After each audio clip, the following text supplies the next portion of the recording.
like, see, that's the thing about like Asian culture that people don't understand. It's that there's a fundamental difference between the China dream and the American dream, right? And Xi Jinping has outlined what he thinks is the China dream.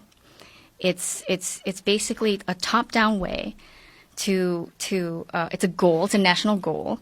And basically what they're trying to say is that, okay, we're going to lift a lot of people out of poverty, but your generation has to make sacrifices. It's not about the individual.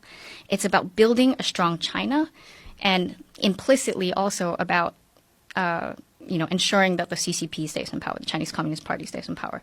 But it's that you might have to give up, personal sacrifices for the sake of China, versus the American dream is bottom up. It's about your right to life, liberty, and the pursuit of happiness. That's it. And if you do that, that's the American dream. And if you achieve a certain level of happiness, if you achieve, it's all like, it's bottom up. It's not centralized, and it's not something that the Chinese government is kind of trying to stuff down your throat.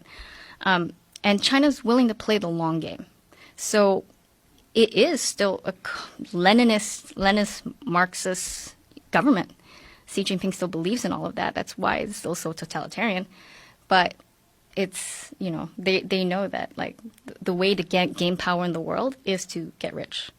And they did it on on the back of trade with other countries through very unfair practices, actually, in many cases. So if you think about like how I think there are a lot of estimates of how much they've actually stolen from the United States in terms of intellectual property, corporate espionage. Now even like academia is being infected. So how so? They just arrested the head of the chemistry department at Harvard.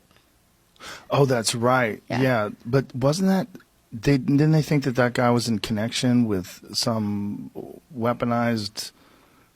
What's that? The virus article? thing? Yeah. No. Am I thinking of something else? There was an article linking some Canadian researchers to the virus. Right. That's what it was. No, but this was different. The head of the chemistry department at Harvard was found to have lied about receiving money from the Chinese government. So there's this program called the 1,000 Talents program in China. Basically, they're offering a lot of money. The New York Times did a really good expose on this.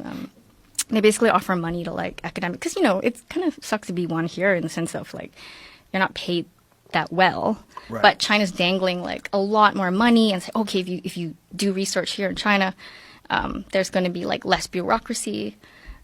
So that's their way to lure